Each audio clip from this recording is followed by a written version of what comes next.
On va laisser la parole donc à la présentation du bloc 3. Elles sont prêtes dans les starting blocks. Je les remercie énormément. Juste pour rebondir sur ce qu'a dit Marie-Odile tout à l'heure, une rénovation, c'est pour vous, enseignants, toujours beaucoup de travail et d'investissement. Donc j'insiste vraiment sur l'espace Viaéduc. N'hésitez surtout pas à mettre vos activités, vos contextes, à poser vos questions. C'est comme ça, vous serez moins seuls. Ça sera partagé par tous et c'est ensemble qu'on avance. Donc vraiment, je vous incite à y aller. Même si vous travaillez pendant l'été, vous postez. Les réponses n'arriveront pas pendant l'été, mais au mois de septembre, vous verrez que vous aurez des réponses qui arriveront. Donc nous revoilà, cette fois-ci pour le bloc 3. Alors comme on était nombreuses à travailler sur ce référentiel, sur ce guide et cette partie du bloc 3, je dis nombreuses, non pas que j'ai une nouvelle forme d'orthographe et d'accord, je n'oublie bien sûr pas Patrick, mais là il s'agit du bloc bien immobilier et bien entreprise. Lorena s'est déjà présentée tout à l'heure, mais pas mes 3 autres acolytes. Alors à tout bien tout honneur, on va commencer par ma voisine. Bonjour à tous, donc, je suis Gaëlle Horry et j'enseigne au lycée Libergier à Reims. Bonjour à tous, Stéphanie Guyon, j'enseigne au lycée François Couperin de Fontainebleau. Et bonjour à toutes et à tous, Magali Douce et j'enseigne à l'EREA Toulouse-Lautrec de Vaucresson, donc pas très loin d'ici. Merci. Eh bien c'est parti, je suis le chauffeur de salle, l'animateur de cette table ronde. Et la première chose qui m'interpelle, c'est le logo ultra bizarre que vous avez mis sur cette première diapo. Qu'est-ce que c'est que ce truc? J'ai l'impression de voir une montagne. Alors on gravit des montagnes avec le bloc 3? On construit des compétences. C'est aussi un petit clin d'œil à la profession parce qu'on avait énormément apprécié une infographie qui avait été publiée par la Cour d'appel du Sud, je ne sais plus exactement laquelle, Montpellier, qui en fait démontrait par un iceberg qui montrait en fait la face cachée du notariat. C'est un jeu de mots avec une belle action qu'a organisée l'INFN. C'est-à-dire que les clients ne voient pas tout le travail qui est fait par les collaborateurs et le notaire. Il y a ce qu'on voit de l'iceberg, le client qui arrive, l'acte qui est signé, etc. Mais en réalité, il y a différentes étapes pour arriver à la production de cet acte. Et donc, c'est un peu ce clin d'œil, à la fois pour montrer la progression qu'on peut avoir, toujours pour le clin d'œil à la compétence, mais aussi au travail que font les collaborateurs et les notaires dans l'ombre et dont parfois les clients ne sont pas forcément conscients. Je rajouterais juste qu'il a été réalisé par un étudiant de BTS notariat actuellement. Merci. Voilà, et qui se débrouille très bien en infographie. Merci à lui. Allez, entrons dans le cœur du sujet. On va vous faire une présentation assez simple. Alors, bloc 3, bloc de compétences 3 ou unité 6 selon la partie du référentiel que vous prenez.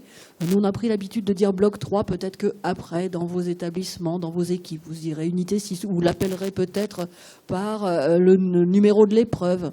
Bon, toujours est-il que c'est celui sur les biens immobiliers et l'entreprise. On vous fera une petite suggestion de progression et on expliquera pourquoi. Bien sûr, le cœur du propos sera la présentation d'une séquence. Alors, comme les collègues, ce ne sera pas exhaustif parce que ce n'est pas le lieu de faire une présentation de séquence exhaustive. Oui, une présentation de séquence exhaustive, j'ai bien conjugué, tout va bien, enfin, tout j'ai bien accordé. Ce sera bien sûr déposé sur Viaéduc, mais ce sera aussi surtout complètement développé sur le site du CRCF après. Magali nous fera cette présentation. Et nous allons profiter de cette séquence, de cet exemple de séquence pour discuter avec vous de l'importance de la trace écrite dans tous les enseignements, mais particulièrement celui-ci qui est un enseignement donc professionnel où on pourrait avoir tendance à un petit peu oublier la fin de l'acte pédagogique. Alors, pour débuter, donc, pour rappel, tout à l'heure, je vous ai présenté les 7 activités qui composent ce bloc 3. Donc, ici, elles sont présentées dans l'ordre du référentiel. Ce que nous vous proposons, c'est d'abord de vous présenter une suggestion de progression comme on a dit, qui n'est pas obligatoire, mais pour vous donner des pistes d'action pédagogique. Alors effectivement, chaque enseignant peut s'emparer comme il le souhaite et comme il l'entend des activités qui sont proposées. Nous avons fait le choix de vous présenter différemment cette progression parce que nous sommes, quand on démarre donc ce bloc 3, nos étudiants arrivent en BTS CJN et nous allons démarrer en même temps le bloc 7, le bloc 2, etc. Et pourquoi, tout simplement, je te coupe Magali, pourquoi vous proposez une progression qui est différente de celle du référentiel? Parce que chacun a sa liberté et le référentiel propose déjà de facto une certaine progression. Alors nous avons essayé de travailler en lien avec le bloc 7 qui va prendre appui donc, sur des savoirs dont nous allons avoir besoin.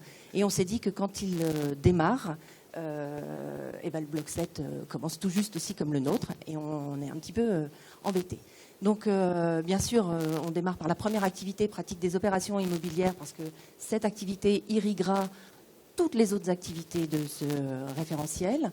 Et puis, pour permettre au bloc 7 d'avancer un petit peu, nous avons fait le choix de nous appuyer sur le parcours immobilier d'une personne lambda et qui démarre souvent, qui effectue sa première opération immobilière en louant un bien immobilier, ensuite peut-être rencontre un agent immobilier ou un service de négociation immobilière dans une étude pour faire sa première acquisition. Et donc signera un contrat préparatoire qui aboutira à la création d'un acte authentique de vente. Voilà. D'accord. Donc on répète bien aux collègues que c'est une proposition, c'est une suggestion, c'est un parti pris. Après, libre à vous de suivre ce parti pris ou d'avoir votre propre parti pris. Ce qui est important, en tout cas, c'est d'en avoir un et d'avoir une réflexion pédagogique longitudinale sur l'année, sur le référentiel. Mais il y a des choses qui m'interpellent aussi dans votre infographie. C'est toujours le même étudiant qui l'a faite, n'est-ce pas? La largeur des colonnes, il y a quelque chose... Alors, la largeur des colonnes représente en fait le nombre de tâches, de compétences et de savoirs associés à chacune de ces activités. Et donc, plus la taille de la colonne est importante et plus, en fait, on va passer un peu de temps sur cette activité. C'est le poids relatif, en quelque sorte, des activités les unes par rapport aux autres, tel que vous l'avez ressenti. Tel qu'on l'a ressenti, effectivement, en imaginant comment on allait s'emparer de ce bloc 3 pour travailler tout au long de nos 2 années. D'accord. Alors, il n'y a pas que ça, visiblement. Moi, j'ai la diapo d'après. Alors, juste, on a mis en fin de 2e année le droit de l'entreprise. Voilà, on a mis en 2e année donc tout ce qui concerne le droit de l'entreprise, puisqu'on s'est dit que ce n'était pas le cœur de métier du notaire par rapport aux actes contrats préparatoires et actes de vente. Et finalement, le point de bascule se fait comment entre la première et la 2e année? Alors, on termine par les actes de vente en première année. Parce qu'on s'est dit que pour que les étudiants puissent partir en stage, il était quand même nécessaire qu'ils soient en mesure de constituer des actes simples, en fait, quand même en droit immobilier. Et on avait imaginé qu'au début de 2e année, on pouvait complexifier les actes en y mettant, comme on l'a dit dans les autres blocs, un peu d'extranéité, des biens différents, ou même faire des liens avec des actes vendus au sein d'une famille, une licitation par exemple. D'accord, donc vous faites finalement, si je vois bien d'ici, je ne vais pas me mettre comme ça parce que c'est le torticolis à la fin de la journée. La pratique de l'acte des ventes qui est, vu la taille de la colonne, l'activité centrale de ce bloc, vous permet de faire la jonction entre l'année 1 et l'année 2, d'une certaine façon. C'est vraiment le cœur de métier de nos futurs étudiants et on a décidé qu'il fallait consacrer du temps et que ce soit effectivement un enseignement pivot sur les 2 années de façon à ne pas revenir sur ce que l'on a dit. On voit le geste, je crois que tout le monde a compris le mot. Voilà. Et on en remet une petite couche l'année d'après. Très bien. Vous abordez, il me semble, les transversalités aussi dans votre proposition. Voilà, Alors pourquoi donc, cette deuxième diapo vous permet de voir quelles sont les transversalités que l'on a repérées. Alors, cette liste n'est peut-être pas exhaustive. La pratique nous montrera peut-être qu'il faudra en insérer d'autres. On a souhaité faire des liens avec le bloc 1, avec le bloc 2, avec le bloc 7, bien entendu, tous les fondamentaux nécessaires à la construction des savoirs. Et puis, on a trouvé qu'il y avait quand même beaucoup de liens avec le bloc 8, sur lequel nous reviendrons cet après-midi.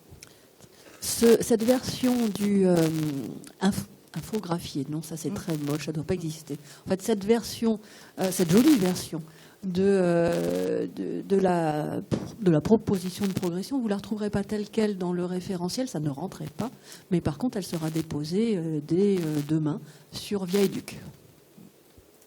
Oui, tout à fait. Donc, ce n'est qu'une suggestion de proposition. On a même encore imaginé une troisième, en se disant peut-être qu'on peut faire toutes les activités qui sont cœur du métier dès le début, dès la première année. Donc, ce serait pratique des opérations immobilières, les avant-contrats ou contrats préparatoires, pardon, les actes de vente. Et on reporterait donc au niveau de la deuxième année tout ce qui est en dehors du cœur de métier, les baux, la négociation immobilière et l'entreprise. Voilà. Merci. On va aller vers une présentation de séquence, un exemple, encore un exemple parmi d'autres. Lorena. Oui, donc effectivement, nous allons entrer dans le cheminement de la construction d'une séquence pour le bloc 3. Donc, ce cheminement va nous amener jusqu'à penser la conceptualisation de la trace écrite pour l'étudiant. Donc, pour rappel, vous disposez de 2 documents que vous pouvez utiliser de façon combinée, le référentiel. Donc ici, vous avez l'extrait concernant l'activité 1 et le guide d'accompagnement. De ce fait, pour rappel, nous allons nous pointer sur l'activité 1, qui est donc la pratique des opérations immobilières. Nous avons souhaité vous faire une présentation, un petit extrait de séquence. Et pour rappel, pour combiner les 2 documents, nous avons fait une entrée par les indicateurs de compétences qui permettent de construire la compétence à travers des activités et surtout qui reposent sur des savoirs associés, donc qui permettent de valider la compétence. Magali, j'aurais aimé savoir, donc, lorsque tu as réfléchi à cette démarche pédagogique et didactique, comment tu as mené cette réflexion pour combiner les 2 documents et puis ce que ça t'a inspiré. Merci. Écoutez, j'ai pris appui sur le référentiel, je l'ai lu attentivement. J'ai lu attentivement le guide pédagogique, comme on le fait tous, et je me suis attachée aux mots qui étaient indiqués dans le guide pédagogique et qui posaient bien le fait que c'était une activité découverte. Voilà. Et puis, il y avait un autre mot clé qui était le mot éveiller les étudiants à ces curiosités. Donc, on est vraiment sur une première séquence, en fait. On est vraiment sur une première séquence qui nous paraît un peu évidente, parce que on a l'impression que la notion d'opération immobilière, c'est quelque chose qui est évident. Il faut quand même rappeler que nos étudiants arrivent pour la première fois en BTS notariat, que ce domaine professionnel est totalement inconnu pour eux. Et notre expérience nous laissait penser que quand ils conduisaient un dossier en droit immobilier, ils travaillaient sur des désignations de biens, en fait, sans conceptualiser, sans visualiser en fait, les biens qui étaient rattachés dans cette désignation. Voilà. Et donc, tout l'objet de cette séquence, ça a été vraiment de faire en sorte que nos étudiants, quand ils vont ressortir de cette séquence, ils visualisent, ils conceptualisent et que surtout ils réinvestissent tout au long donc, de l'année sur tous les dossiers qu'ils seraient amenés à travailler. Tu l'as testé, Magali? Oui, je l'ai testé dans ma classe cette année, pour voir si ça pouvait fonctionner. Juste pour revenir sur le guide pédagogique, il y avait 3 éléments qui correspondent aux indicateurs ensuite à travailler. Donc la découverte de la notion d'opération immobilière, mais dans ma classe, on l'a fait sous le cadre d'un brainstorming. La deuxième, c'était la découverte de la nature des biens, et c'est ce sur quoi je vais insister. Et le troisième point, c'était donc la découverte des titulaires de droit. Et même si aujourd'hui on ne vous présente que la nature des biens, on a fait l'intégralité d'une séquence, et elle sera aussi déposée et vous aurez sur le CRCF. Voilà, l'intégralité sera sur le CRCF. Sur Via Éduc seront déposés les actes du séminaire, donc ce qui vous est présenté là. La version développée sera sur le CRCF. Eh bien, c'est parti, on va la découvrir, cette séquence, cette vraie de vraie qui a été testée. Alors, voilà. On va aller dans le feu de l'action, là. Il y en a plein de documents, on se voit déjà en classe. Non, ça devrait aller. En fait, on a imaginé qu'à partir de photos, donc de biens pris... essayer de retrouver des photos qui représenteraient l'ensemble des biens qu'ils pourraient être amenés à trouver dans un dossier. Voilà. Ces photos pourront être mises à votre disposition, voilà, si vous le souhaitez, et si vous n'avez pas le courage, elles seront totalement libres de droit. J'en profite pour dire que c'était un petit défi entre nous. La première photo a été prise en Vendée lors de vacances. On s'est dit, oh, ça va être bien ça. Et puis après, Magali a vraiment pris son appareil photo. Mais c'était un petit défi pour nous.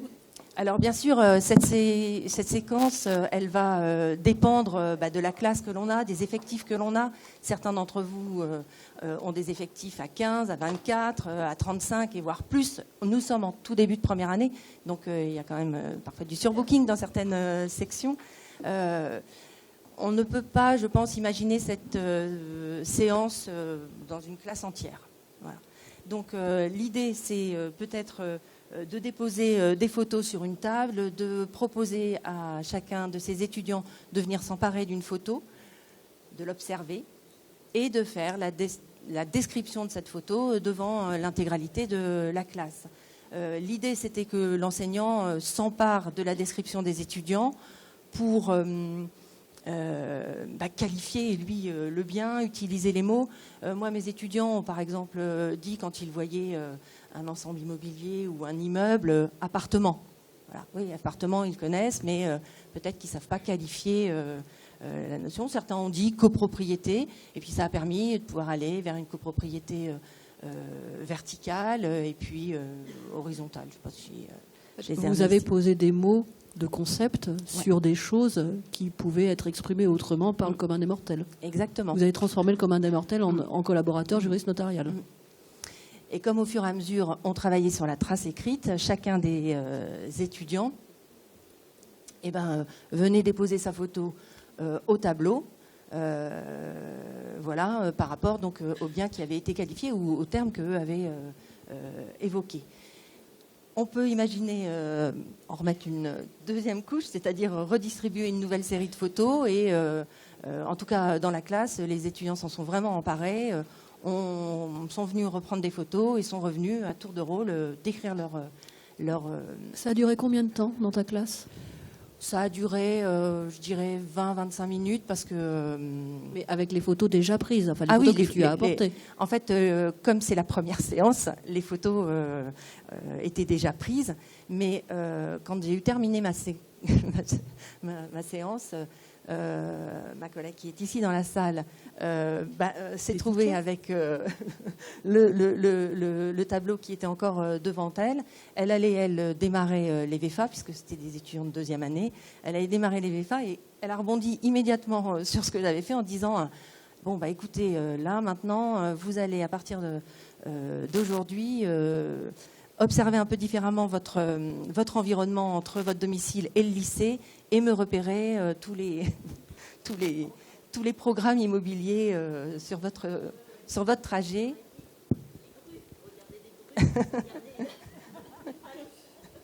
Voilà. Et donc, on s'est dit que ça pouvait même être un fil conducteur tout au long de l'année sur l'ensemble des...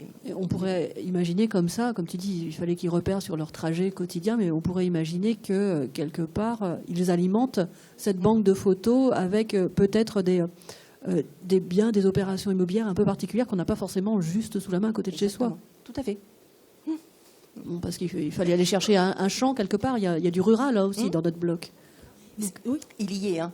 Oui, je sais qu'il y est. On le voit peut-être pas bien, mais je sais. Je l'ai vu passer la photo du champ. Et je pense que tous, quand vous avez abordé le droit rural, vous avez tous été confrontés au fait que, en tout cas, nous qui sommes en région parisienne, Non, tout le monde n'a pas été confronté à ça. D'autres, c'est moins net du côté de chez moi. Voilà, exactement. Mais en région parisienne, certains n'ont pas, les étudiants ne visualisent pas les biens ruraux. Et c'est vrai que c'est intéressant qu'ils puissent matérialiser la chose. Un terrain à bâtir, un local professionnel. Et puis après, on a un petit peu dévié et les étudiants se sont dit mais une maison individuelle, un pavillon. On a une élève du Sud qui a dit un mât. Et on a décliné en fait comme ça les appellations différentes des biens. D'accord. Tu dis que ça a pris 20 minutes, mais qu'est-ce qui a pris 20 minutes? Moi, je ne crois pas 2 secondes que ça ait pris que 20 minutes. La distribution des photos, le choix et la première description. D'accord. Voilà, et après, qu'est-ce qui s'est passé? Après, ils ont eu envie de rejouer. Donc, on a refait un tour. Et certains sont même repartis avec ces photos en petit, parce que là, c'était des grandes photos pour qu'elles soient visibles dans la classe. Mais on a réimprimé des toutes petites photos et certains ont recréé leur propre carte mentale. Vous avez bien évidemment reconnu une carte mentale sur le tableau. La carte mentale n'est pas qu'un MindView ou un autre logiciel. Là, on est clairement dans une carte mentale, une cartographie, une première trace d'une certaine façon. Tu n'as fait que cela dans cette séquence? Non, je n'ai pas fait que ça parce que juste après avoir mis des mots sur des photos, on s'est dit qu'il fallait quand même que les étudiants sachent de quoi ils parlent.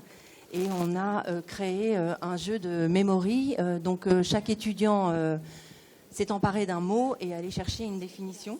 Voilà, donc qui se présente. Un jeu de cartes, c'est ça, un jeu de cartes, parce que je vois sur la diapo jeu de cartes. Un jeu de cartes. Donc, d'un côté, le mot local professionnel, copropriété verticale, et chaque étudiant devait donc aller chercher une définition, donc soit dans un dictionnaire juridique, soit dans le code civil quand des fois le terme est défini, mais ce n'est pas le cas de tous les mots, soit au moins dans un dictionnaire de type Larousse ou Robert. Et on a rempli en fait une page collaborative. Et au fur et à mesure de leur définition, ils sont venus Là, c'est un extrait, ce que tu nous présentes en diapo, c'est un extrait de quelques jeux de cartes. Ouais. Mais comment ils s'en servent? Et comment tu t'en sers, toi, en tant que prof, dans ta classe?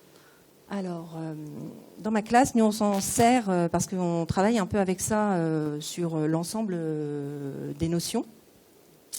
On a plusieurs boîtes. Voilà.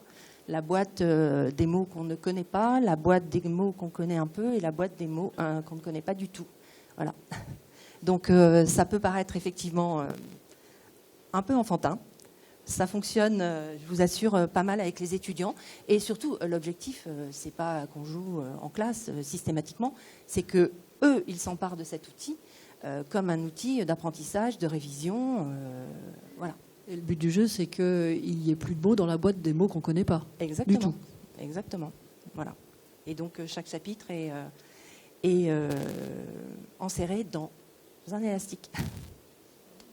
Voilà. Et non, je t'ai coupé. Je continue. Pardon. Non. Bon, alors, du coup, c'était bien. Mince, je dis bien du coup. Je vais devoir payer un euro. Ou alors, enfin, et on a encore imaginé une autre possibilité de jeu que l'on a testé, Stéphanie dans sa classe et moi dans la mienne, c'est le polypuzzle. C'est joli, on dirait un Pony Pocket ou un truc de gamin. Là, on est carrément dans la maternelle, les filles. Le point de départ, c'est quand même une proposition, c'est ce qui apparaît à gauche, des extraits d'articles de code civil et du code de construction et de l'habitation, dans le désordre. Et en fait, l'objectif, Magali, de nos étudiants? L'objectif, c'était de mettre des mots sur l'ensemble de ces éléments issus de sources juridiques. C'est ça. C'est vrai qu'il peut sembler facile aux étudiants. En fait, voilà, ils ont découvert les notions de biens immobiliers, ils ont pu les catégoriser, ils ont travaillé sur les définitions. Mais finalement, est-ce qu'ils sont capables de structurer l'ensemble de ces connaissances, de ces premières connaissances acquises? Et donc ici, l'exercice, c'est vrai, quand on l'a testé chacune, moi, la réaction de mes étudiants au début, c'était il faut prendre des ciseaux. Voilà. Bon, ils se sont dit, mais comment ? Ils en avaient ? Non, justement, ils n'avaient pas de ciseaux, c'est vrai. En plus, c'est vrai. Mais finalement, voilà, c'est un exercice qu'ils ont réalisé à deux, eh bien, de catégoriser, de rassembler ces mots juridiques, ces notions juridiques. Il y a eu un échange entre eux pour justifier leur choix. Maintenant, ça va être plutôt ça désigne plutôt la vente, la location, un bien individuel, multipropriété. Donc déjà, ça les a contraints à s'assurer qu'ils avaient bien compris. Et ensuite, finalement, de poser un titre. Donc ça renforce la structure. Et moi, pour ma part, dans ma classe, donc le bilan, c'était positif. Et en plus, une proposition d'une des étudiantes qui a expliqué qu'elle aimerait bien refaire l'exercice avec toutes les formalités qu'ils doivent apprendre. Et à un moment, ça s'accumule. Ils sont un petit peu perdus. Et elle me disait, voilà, ça, c'est finalement un exercice que j'aimerais bien refaire avec les formalités. Même constat aussi avec mes étudiants, ils s'en sont vraiment emparés sous des formats différents. Et là, se sont rendus compte qu'effectivement, ils n'avaient pas toujours la bonne définition des termes qu'ils connaissaient. Alors, ça m'interpelle parce que vous l'avez testé avec vos étudiants, vous dites que vos étudiants ont été intéressés. Ce sont bien des étudiants, ce ne sont pas des jeunes. J'ai l'impression qu'on touche à des techniques que l'on utilise en école élémentaire, au moment de l'apprentissage, de la construction de l'écrit argumentatif, mais ça fait quand même assez enfantin. Et puis, vous n'avez pas arrêté de dire je, J-E-U. Sérieux. X, même parce que... Alors, jeu sérieux, néanmoins, c'est jeu, c'est fun. C'est tout à fait compatible avec notre BTS CJN. Enfin, ça m'effraie un peu, votre truc. Alors oui, effectivement, Lorena, est-ce que tu peux répondre ? Mais effectivement, cette approche, cette approche ludifiée peut être déstabilisante, surtout pour l'appréhension de la matière juridique. Mais en fait, il ne faut surtout pas s'en priver parce que c'est ce qu'on appelle le principe de gamification. Qu'est-ce que c'est ? Et ce principe a imprégné les sciences de l'éducation. C'est le fait de s'appuyer sur le mécanisme du jeu pour favoriser l'apprentissage, la mémorisation, la motivation et surtout l'engagement dans le jeu, dans les apprentissages. Et de ce fait, lorsque vous utilisez les principes de gamification, n'ayez pas le sentiment de passer à côté de l'action pédagogique. Au contraire, ça a été démontré même en entreprise, dans les universités, dans les écoles, même si ça peut paraître très enfantin, ce qu'on recherche d'abord tous, c'est de créer l'engagement, de le susciter et surtout de le maintenir. Et ce principe de gamification a cet avantage, c'est de permettre cela auprès de nos étudiants. S'appuie en fait tout simplement, et c'est ce que la recherche a démontré, sur les mécanismes d'attention, de ressort de l'attention et d'engagement qu'on utilise dans les jeux vidéo et sur les réseaux sociaux. Et pour une fois qu'on essaye de transférer pour faire quelque chose de bien dans l'éducation, il faut s'en emparer et ne pas avoir peur de cela, au contraire. Et deuxième point que j'y vois, alors vous me convainquez au fur et à mesure de votre engagement dans cette table ronde, ce polypuzzle me rappelle quand même des techniques d'apprentissage de l'écrit complexe et de l'écrit argumenté. Est-ce que je me trompe ou pas ? Alors effectivement, oui, c'est un moyen pour finalement travailler, enfin développer une proposition sur la trace écrite. Je savais qu'on allait y venir. Voilà. En fait, elle vous présente des trucs rigolos, on a des photos, etc. Mais au fond, il y a du lourd. Non. Enfin, c'est ce que nous utilisons chaque jour. La trace écrite, elle témoigne des activités des étudiants, que ce soit en classe ou à l'extérieur. Et c'est vrai, pourquoi est-elle importante ? Eh bien, Philippe Mérieux, dans son dictionnaire inattendu de pédagogie, précise que la trace écrite, elle met l'étudiant en position de comprendre et de mémoriser, de structurer et de transférer ce qui lui est transmis. Et pour atteindre ces objectifs, eh bien, effectivement, nous devons, nous enseignants, mener une réflexion préalable, nous interroger sur la construction de cette trace écrite. Et Magali, quand tu nous as présenté ta séquence, eh bien, finalement, on se rend compte que dans un premier temps, il y a eu des choix. C'est-à-dire que la séquence commence par une trace écrite individuelle. Chaque étudiant a en charge la description d'un bien immobilier. Et donc, il y a une part personnelle de l'étudiant dans cette description. Puis, on bascule sur une trace écrite collective, puisque la carte mentale va être construite avec le professeur. Et donc, effectivement, là, on repère bien, on doit s'interroger, est-ce que la trace écrite que je vais proposer sera individuelle ou collective? Autre interrogation, ici est projetée la carte mentale, effectivement, que tu as construite avec tes étudiants, Magali. On fait le choix d'une forme. Et donc ici, c'est une forme plutôt visuelle. C'est vrai que ça s'y prête avec toutes ces photographies. Ça permet de rendre cette carte mentale ou carte heuristique dynamique et illustrative. On aurait pu choisir d'autres formes de traces écrites. Par exemple, à un moment, il y avait une réflexion sur un tableau qui serait complété et qui serait conservé dans la salle de classe, ou bien un paragraphe rédigé pour se réapproprier les différentes catégories et les différentes caractéristiques de ces biens immobiliers. Dans le jeu mémorique que tu proposes, que tu as réalisé ensuite, cela reprend finalement un lexique, donc un répertoire, donc un autre choix de traces écrites. Si on avance un petit peu finalement dans les activités réalisées, notamment dans ce bloc 3, on pourrait utiliser comme forme de traces écrites un workbook. C'est ce que l'on retrouve auprès de certains collaborateurs dans les offices notariaux, où ils consignent avec précision les procédures, les démarches, pour pouvoir traiter efficacement. Une sorte de carnet de bord ? Oui, tout à fait, D'accord. Une sorte de carnet de bord, et ça les guide. Et c'est vrai que les étudiants observent en fait cette pratique effectivement professionnelle.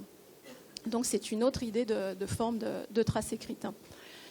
Et ensuite, à chaque fois, on constate que, Magali, tu as réfléchi à l'utilisation ou la réactivation de cette trace écrite avec la description de ces photos, et puis ensuite reprendre un jeu de photos, construire le jeu. Eh bien, c'est une forme de découverte puis d'approfondissement. C'est en ça que sert la trace écrite. Et ensuite, ce jeu qui est construit, qui va être réutilisé, va permettre de réactiver les savoirs acquis au moment de cette première activité, puisque, nous vous le rappelons, cette activité 1, elle est introductive et elle vient nourrir ensuite les autres activités de ce bloc de compétences 3. Après ces interrogations sur sa construction, on peut finalement choisir certains supports, ou les étudiants choisiront certains supports. Mérieux, lui, en recense 3. Finalement, nous pouvons facilement nous retrouver dans ces 3 supports. Le premier, c'est traduit la première forme de trace écrite, c'est le cahier de brouillon, le cahier d'exercice, là où se situe la prise de notes. Cette première forme de trace écrite, elle est très importante parce qu'elle va permettre de revenir sur le développement de la réflexion. Au début, il y a forcément un tâtonnement, des erreurs, et justement, pour progresser, il faut faire des erreurs, recommencer, et mieux comprendre finalement le cheminement de cette réflexion. Autre support, c'est le classeur documentaire.